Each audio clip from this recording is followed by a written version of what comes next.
So what's up, guys? In the course of the last couple of months, I haven't been around, and the reason why is because my wife and I, we moved to Houston. So, you know, we made the 500-mile move.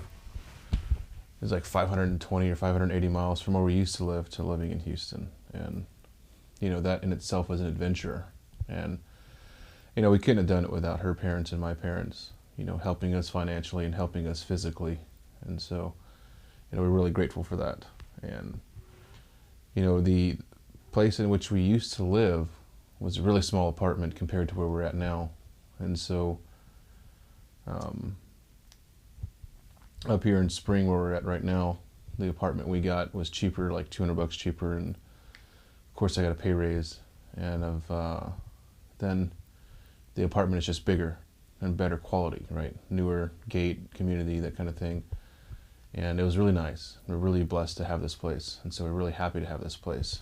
And so one of the, you know, the deals with that, you know, as you're moving, as you're thinking about it, as you're setting things up, and then once you settle in and as you start re-establishing things, was to, you know, reconfigure how I'm going to have this guitar studio, right? So we did that. I reconfigured this room from where it was at the old place to where it is now, and it's not done yet, but it's definitely getting there. And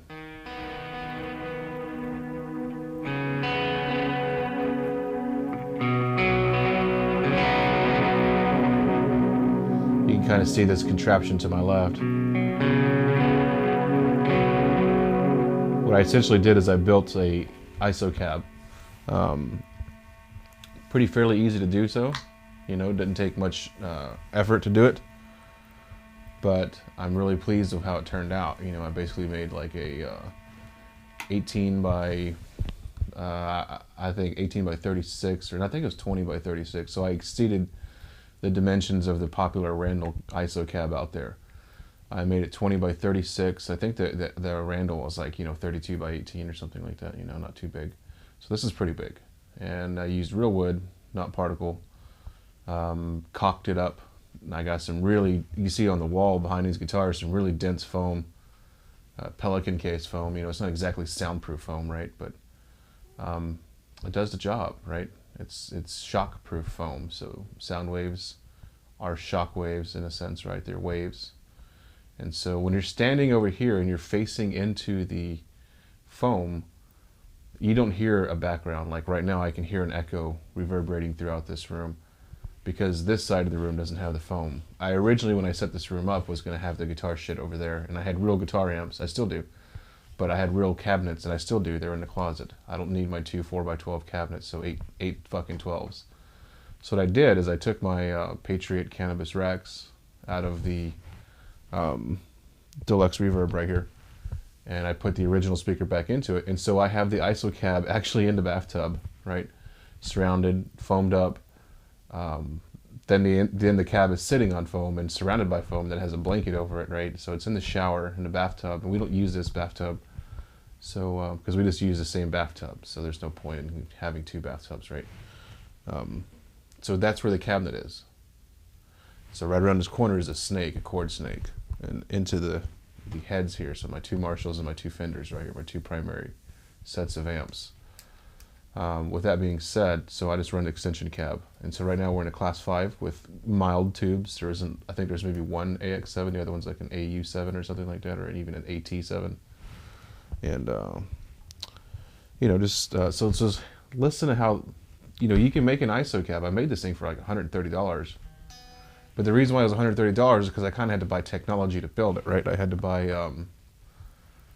buy certain tools, certain screws, certain things to build the damn thing. So I recommend having an ISO cab if you live in an apartment like I do, because you can crank the fuck out of it, especially if you have tube shit. And it's not a big deal, right? It's not the end of the world.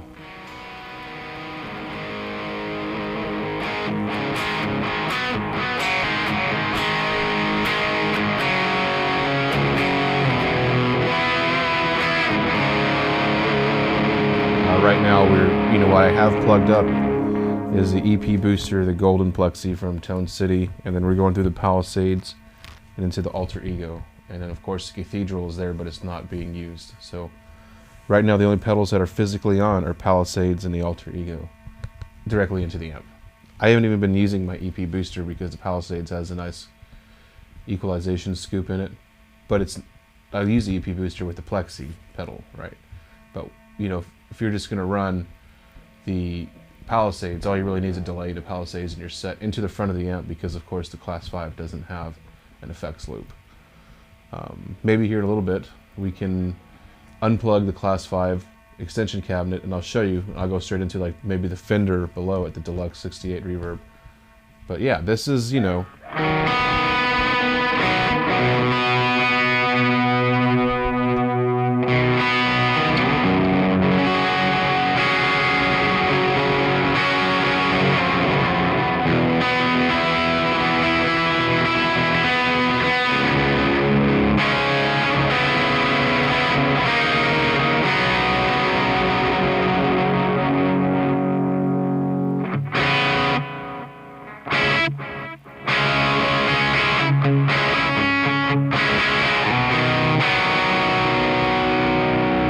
I don't even have my guitar fully turned up, right?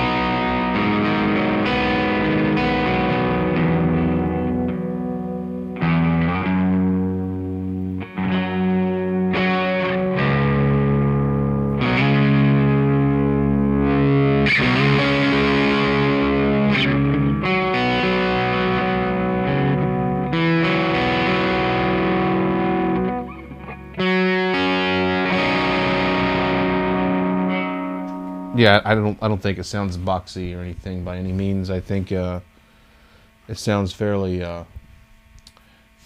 mild, right? I think it does. I mean, the way I engineered my cab, I did put the labyrinth of foam, so interlocking foam pieces on the way out to a port. I didn't, you know, an isolation cab has basically two chambers, typically.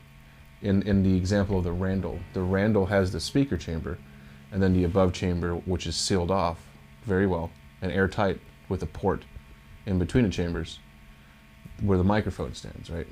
And so on this one, I basically, so if you have, you know, the walls, I put the speaker on a rack that's like this far, so there's like a gap on the left side where the air just travels through and passes through. So, and then through a labyrinth on both sides, and then outside a port.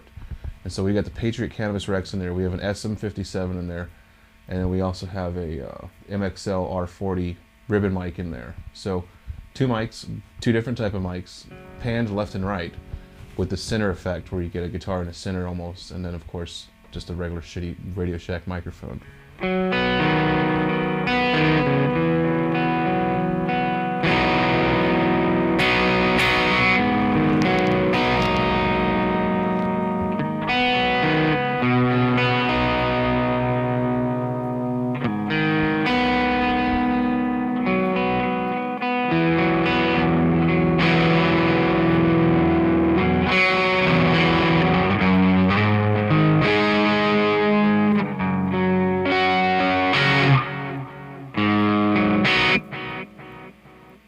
I like my setup quite a bit. I'm in love with it. It seems to work very well for what I want to do, and that's just fucking around. I'm not a professional musician. I'm not getting paid for anything.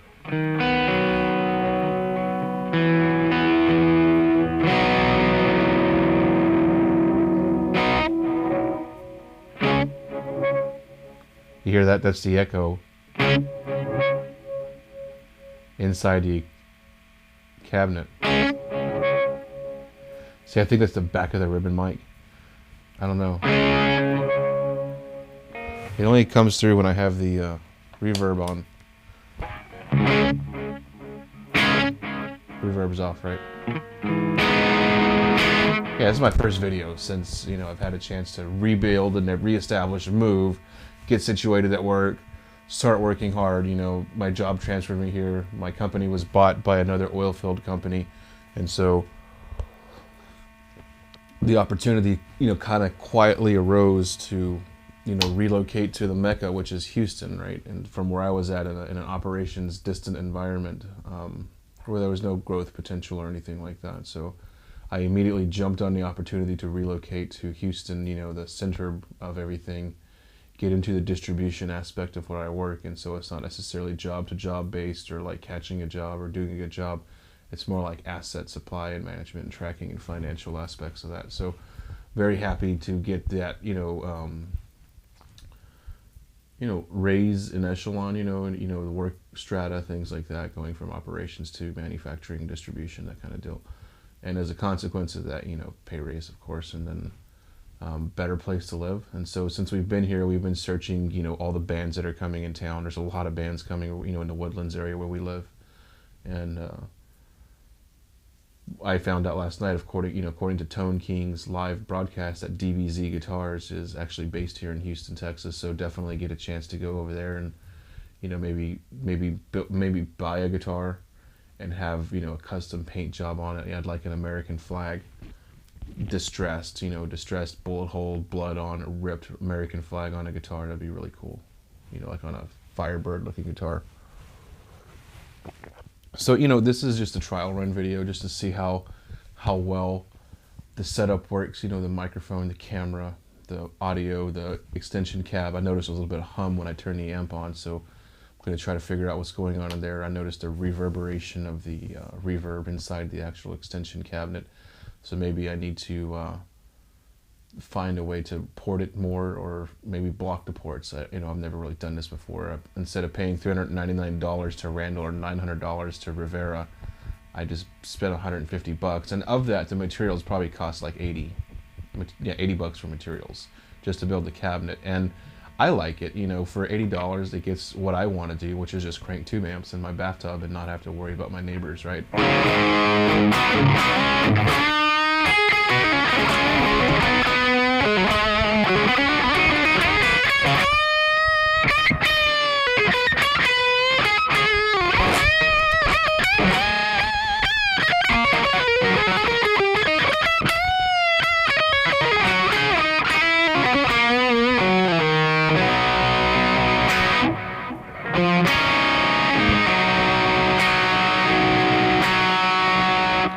So it's a journey and it's an adventure, and ever since I actually got that extension cab, I pulled out other pedals, put pedals up, kind of configured how I wanted things to be. Because before I didn't have any room in my guest room. I had no room at all to do anything in there. So all my videos and all my guitaring was done in the living room, and that clashed with my wife's TV schedule. And now, because I have this room set up the way in which I do, I can play. It's like 8 o'clock in the morning right now. And, I doubt my neighbor can hear my extension cab because it's fucking foamed. You can't even hear that cabinet in this room, Maybe there's a way I can turn no, there's no way I can turn the monitor down, but... Yeah, so you hear the guitar right there, right? The actual strings. The cabinet is actually in here. Let's see if you can hear that.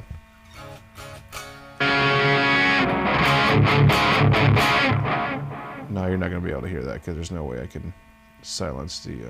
I can silence the mics. How about that? Let's do that. Let's silence the mics up.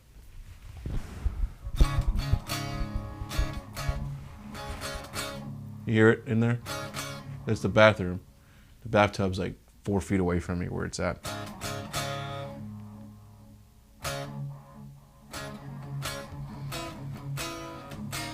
No, you don't hear it at all. Which is fucking awesome, You couldn't... I mean, like I said, it cost me $150 to build it. I did it my damn self. Incidentally, if you want the measurements of how I did everything, I can maybe make a document and give you the information of how I built it. And I just use an Eminent Cannabis Rex Patriot speaker. I'm probably going to put a governor in there. I was thinking about making another one, But that means like another set of microphones, another set of cables, more inputs on the board, which I only have 2 spots for the board, So I don't know. You know, I think I'm pretty much stuck where I'm at. Or maybe I can make a bigger one and put 2 speakers in there individually chambered. But that means also more microphones, right? So I don't know, because I like the ribbon mic, and I also like the SM57. I think the SM57 gives you a nice mid curve and a honk, whereas the ribbon mic picks up a lot of the bass. Where you know, so.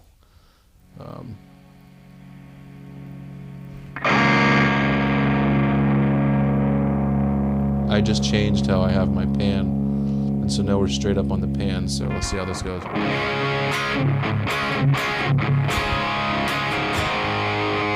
Let's isolate them. So this is just the ribbon mic. It's just the ribbon mic.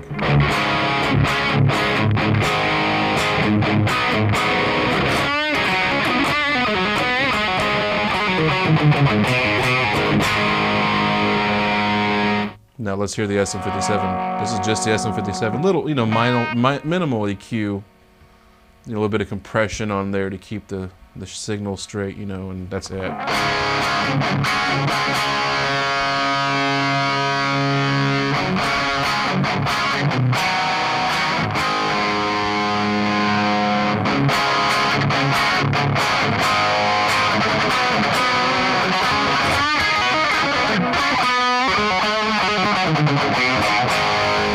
Let's bring in some of that ribbon mic.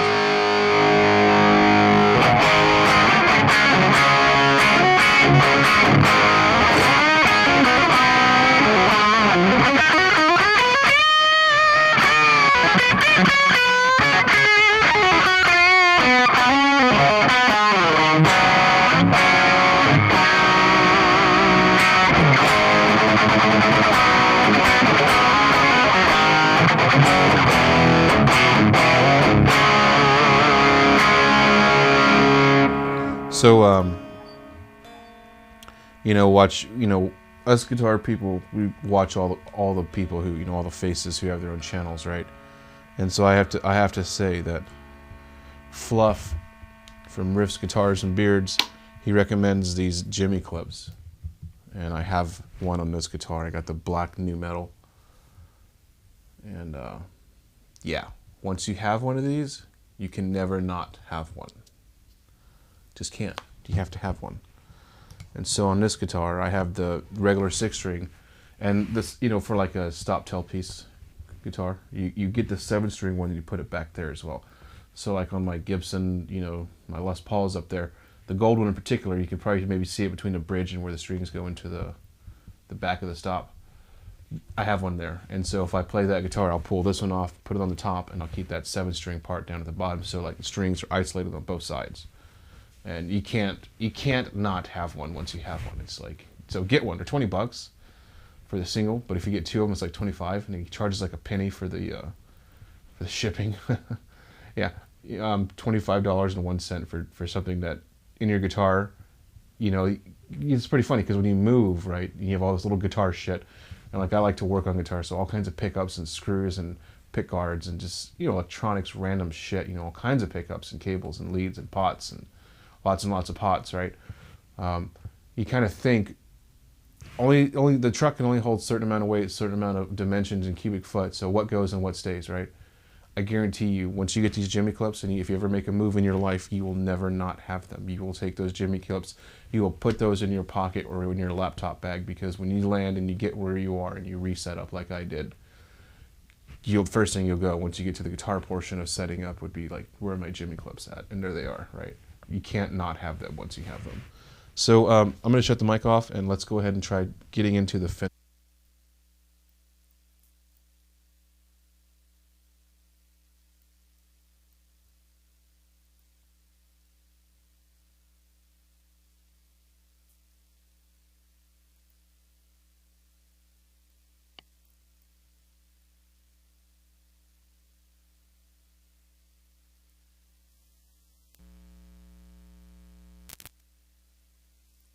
So I've got the Fender on. We're in channel 1, I guess. I've had the amp on cooking this whole time, you know, nice and warming up. So we got treble. I haven't, incidentally, so this is the first time run. I've never plugged this speaker cabinet into this amp. Let's see how this goes, right? This is the theory. Oh, it should be a lot louder than that by now. Unless something got unplugged. Troubleshooting, yay.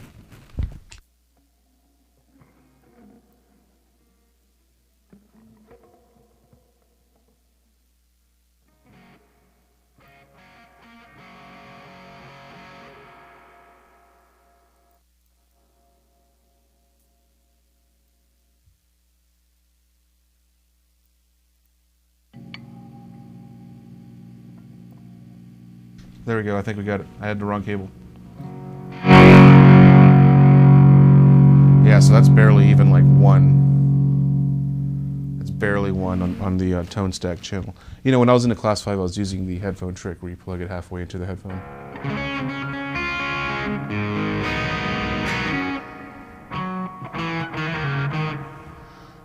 Reverb is pretty saturated in there, isn't it? Let's turn that shit off.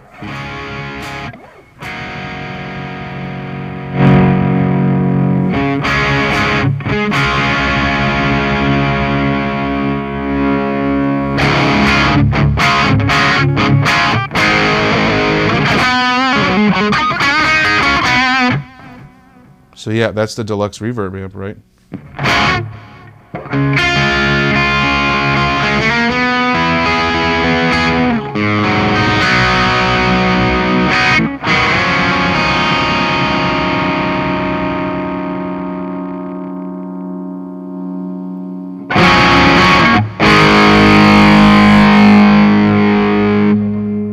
Yeah, she does a good job in there, doesn't she?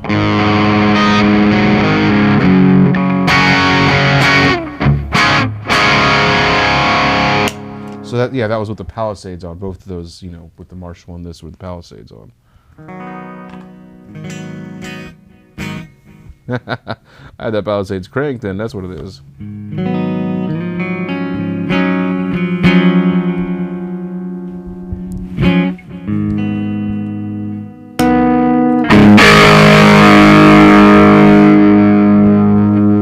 Yeah, I have that Palisades thundering. That's how I was able to get that crunch out of the Class 5.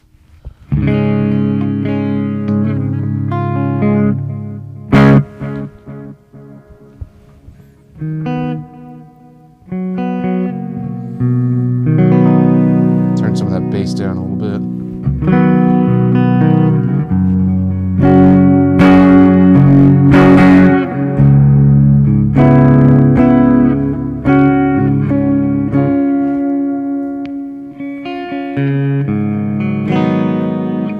Yeah, so, you know, these next couple of weeks and days, I plan on geeking out entirely on all four of these amp setups. I have a Tweed, my Reverb, my Class 5, and then my Marshall Valve State, right? So I have like the palette of sounds that I would really like to just fuck around with. You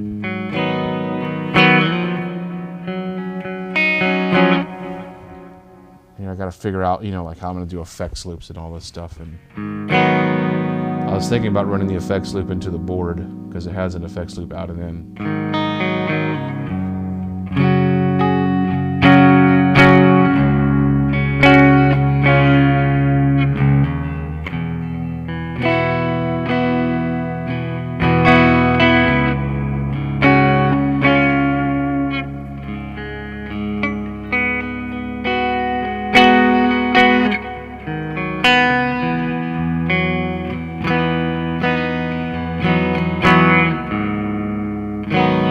Yeah, it's really beautiful. I mean, like,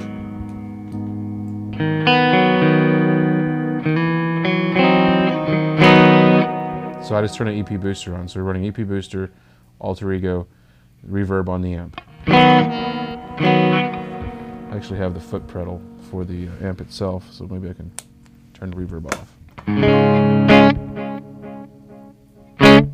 Yeah, that's just the Alter Ego.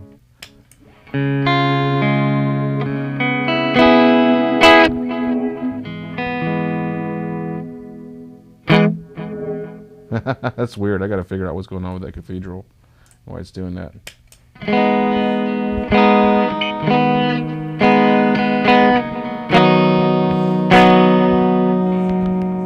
Yeah, I mean, I really love this amp a lot.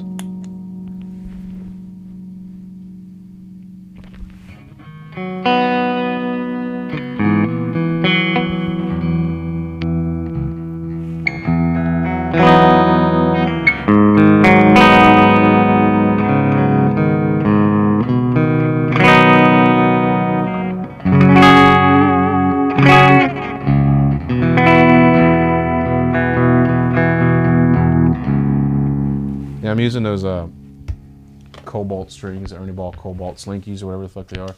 I like them. For this guitar in particular, I think I got too small of a set. I think I got like the 42s or something, and so I have the 46s chilling over there. Hey, how about how this reverb amp sounds? Doesn't that sound good? Doesn't that sound amazing? I mean, it's like, whoa. Like, listen to that. Turn the reverb back on. There it is. I think the vibrato is... There it is. See that?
Let's see how the plexi sounds in there. I hope it doesn't spike too hard. It might, so be careful.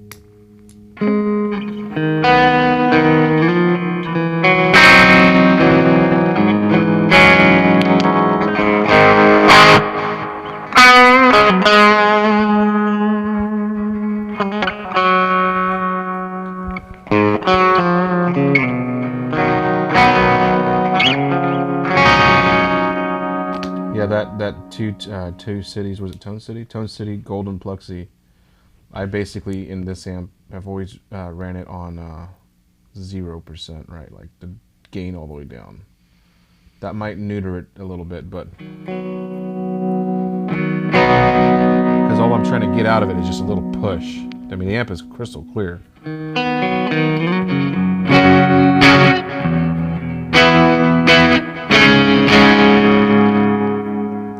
So let's try something else. Let's turn the... maybe you can hear it now. Listen to this. Speakers are off. I mean, the microphones are off. You hear that?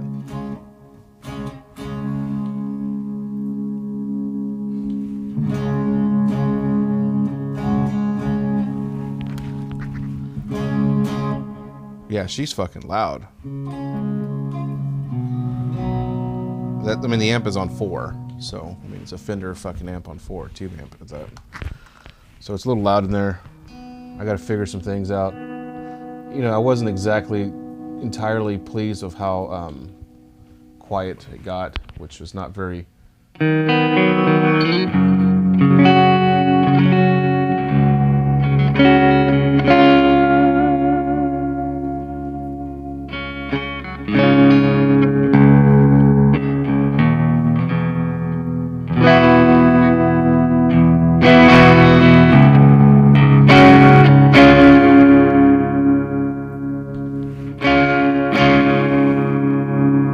About 3 o'clock is a sweet spot there on that vintage channel.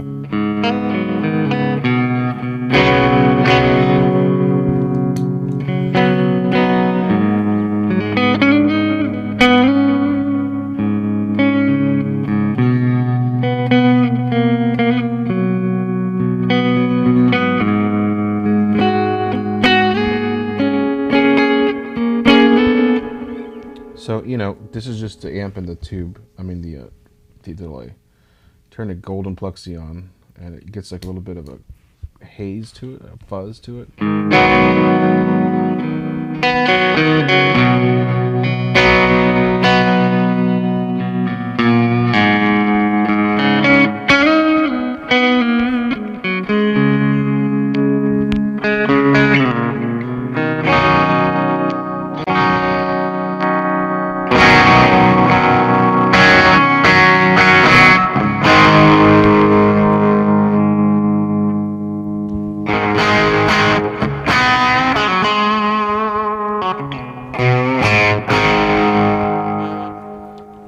go back to the vintage channel. See what lies for us in the custom channel. So this is that Bassman tone stack. Back on like 2.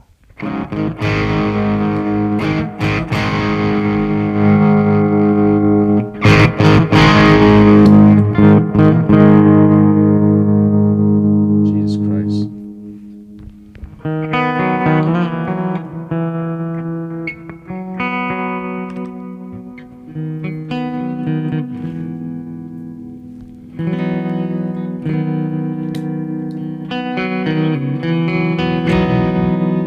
You know, I'm just remarking on how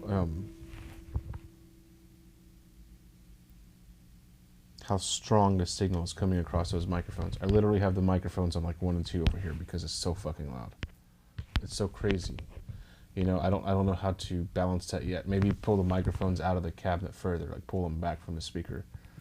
But you know, I mic'd them like you would normally, offset center cone on the 57, and then on the cone for the ribbon mic. But like maybe 2 inches off, you know, from the outer perimeter.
I really like the setup, and like I said, I built that cabinet last weekend, and this is this first weekend I've had to actually spend more than 20 minutes on it. You know, every day you get off work and you got to do a lot of stuff, and so definitely need to improve the isolationness of it.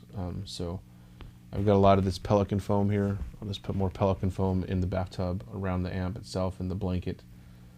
Like I said, inside it's like a 1 inch, 1.5 inches, almost 2 inches foam all the way around, but it's not soundproof foam. So there's a lot of things though, because when you foam it up really hard on the inside, I found real quickly that you kind of muffle the tone, and you get that boxy sound to it, right? Or it feels like it's choking. It just didn't sound right. For versatility, I mean, like for cranking an amp with distortion pedals, yeah, it sounded fucking awesome, right? But like then when you got into the clean section, you know, like an amp like this, I immediately noticed that the tone just didn't, dare I say, breathe very well. Like the sound waves didn't travel the way they were supposed to. So, you know, I definitely need the extension cab to be middle of the road product for me, right? I need it to be able to, you know, like I just did, unplug from this amp, plug into that amp, unplug from that amp, plug into that amp, unplug from that amp, plug into that amp, and just be able to play and have all 4 sound palettes that I desire. Now, I get it that I'm not a professional musician, but you know, this is my hobby and this is what I do, and it means a lot to me, right? Because this is what keeps me sane.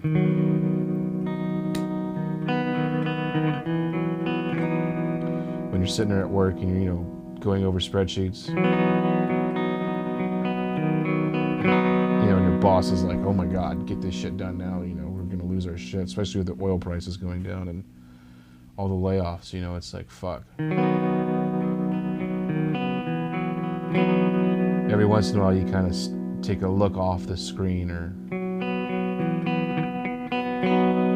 you know, know, it's not like you're looking at your phone or anything like that. You know, may not even be focusing on the cell that you're working with, you know, F12, trying to get formulas and pivot tables going. But when you kind of just stare off, you know, and you kind of just...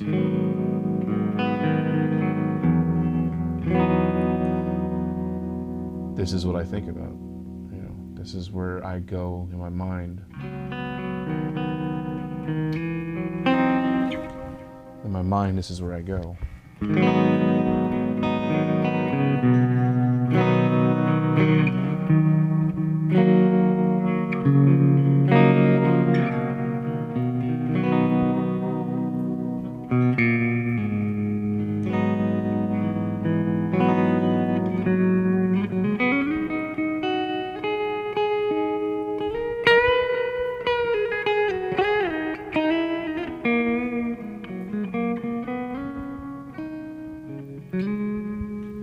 You know, with this setup, once I get it dialed in right, you know, it's one of those things where you fire and forget. You set it up and you never have to worry about it ever again, right? You'll just... That part of the guitar rig quest and expansion and development goes away because you've done so. And so having this bigger room has definitely helped for the guest room, you know, our entertainment room. You know, you don't see it, but behind the camera, my wife has her makeup studio, and so I kind of use the lights from her studio to light this section, which is my section, the guitar section, and incidentally, up against the window, there's cat food right there, right? So this is kind of like the cat room, my wife's makeup studio, and then my guitar studio. So having the guitars mounted up, foamed up, you know, it kind of makes it simpler because I just come home, grab a guitar of choice, plug in, throw the headphones on, close the door, and just kind of vaporize. I've only had it for a week, so, you know.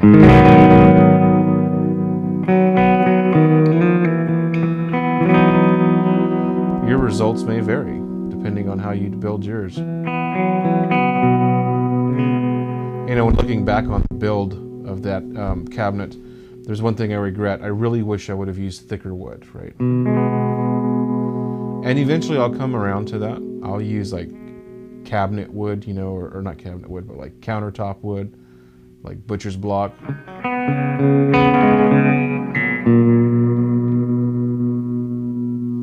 Yeah, that's the next step. That's going to be in a couple of months or maybe even a year. You know, that kind of wood isn't cheap, right? And so, and more or less, what the cabinet I made was like a prototype. So, you know, moving to Houston, we're on the second floor of this apartment complex, and the walls are very thin, mind you. Immediately became apparent to me within the first day of playing my guitar, which is like a month into moving in, that ain't gonna happen. I can't play. And so I started looking for online, you know, like guitar rig bullshit and, you know, bias. Just kind of takes the adventure out of it because the pedals go away. And let's face it, we invest so much in our pedals, right? I mean, if you're like me, you probably have 80 pedals, right? You know, having the online guitar solution or whatever, the digital guitar solution kind of takes away some of the magic you get from, well, put this pedal in front of it, or let's put this pedal behind it, right? Oh, there it is. You know, crank it up, more of that, dial it in, get the mics right. You know, that's a lot of fun. A lot of fun. If you're into that level of guitar, I guess sound engineering or something like that. You know, I don't do this professionally. This is just my deep, sincere hobby, right? So with all that being said, you know, building the cabinet was as much as bias cost. Bias cost $79. It cost me $150, but that's because I had to, like I said, buy technology to be able to build the cabinet. Once I got that technology bought, it's bought. So the next cabinet I build, you know, using the same materials cost $70, right? So building upon the same idea and making it better. And then if I go to like cabinet, or not cabinet, but countertop wood, I imagine that wood would probably be more expensive, exponentially more expensive. So 3/4 inch is the width of the wood I used, and cabinet or countertop wood's like 1.5 inches or maybe even 2 inches. So eventually I would like to get to that. And the idea was I use such low-grade materials to build the prototype so that when I do nut up and build the big one, I've already made all the mistakes, right? There's flaws in this one, and they're gaping, And so the idea is next time when I build one with better materials, I already have the measurements. I already know how it's going to go down. I already know what to look for. And so I will build another one. Maybe I'll put 2 speakers in it, so it'll be wider or maybe taller with 2 speakers projecting, 2 speakers projecting. That was one of the things that was a big deal because, when it comes down to materials, right, you want to use the least amount of material, the least amount of price footprint to be effective. And so what I ended up doing was buying one big piece, making all my measurements, cutting them all out, and I had my fucking 6 pieces I need to build this thing. And then I had to buy hinges and that kind of stuff, caulk gun, and that's what I mean by technology cost, and of course paint, etc. Those things cost money as well. So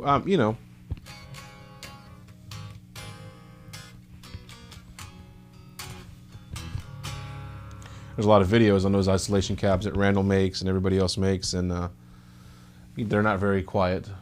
An isolation cab isn't going to get dead silent, but it's going to reduce to in-your-face decibels from like 130 or 120 down to like 90 or 80. So, you're playing hardcore metal crunch, yeah, it's going to reduce the hell out of it, but it's still going to be there.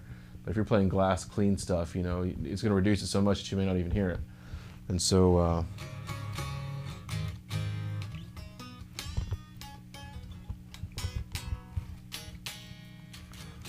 yeah, so that's this setup. Once I get this fine-tuned, I start making schematics for the bigger one with the countertop wood. That'll be a lot denser, a lot heavier, because it is heavy. It's not light. And then I'll probably build that. That'll be in some months' time, not anytime soon, because we need to focus on buying a house here in this town now that we lived here. So that's like the next project, buy a house, And once I buy a house, I'll have a full room dedicated to the guitar status and the studio and the computer and the editing. And so it's getting there, because before I was just playing in my living room on the floor. My wife wasn't there. Now I can, because I don't want to bother her, right? Now that I have the cabinet and I have this room to utilize with the door closed and the lights on, I can actually focus on the next step, which is like writing music. So buy a drum software machine. I was going to buy a drum set, but I just can't do it on the second floor. But in the house, I probably can, right? So between now and then is to just get like a drum machine.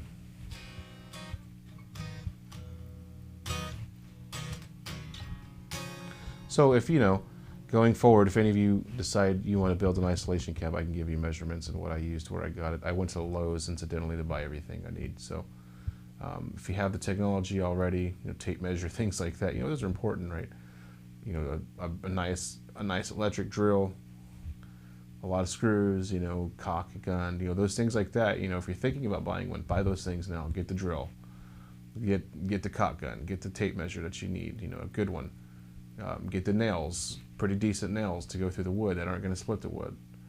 And then buy your latches, buy everything you need, all the little ancillary parts, and make your measurements and check them twice, because you have an inner diameter or an outer diameter, and the lid has to go to the outer diameter.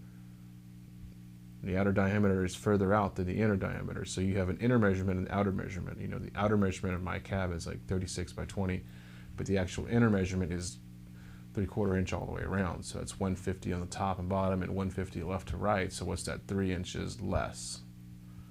So on the inside. So put that into numbers, ends up being what, 35.25 top wise and what, 19.25 wide on the inside, right? And so that makes a big deal when you build things. Not necessarily being a woodworker myself, but just knowing, how inner and outers work. I was able to leverage that on the spot in the store when I bought the materials to make the best decision I needed on the spot, making calculations in my head. When I brought it all home, I assembled it in 5 minutes, but then I had to proof it right, caulk it up, paint it up, mount a speaker, cut the hole out for the speaker, figure out a configuration for the breathing and the labyrinth and microphone placement, and I need to build handles on it, so I got to buy handles. That's going to happen next week.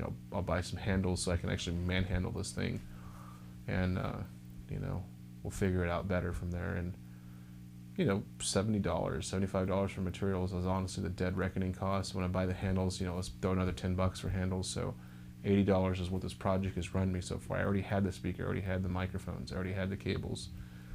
I think the Canvas Rex are probably running $100 something. SM57 running $100, ribbon mic running 100 something bucks, and 2 cables, so like $50, $30 for the cables. And then you need to have headphones. You need to have a board, right? Preamp board. Behringer board cost me $60. Not a big deal.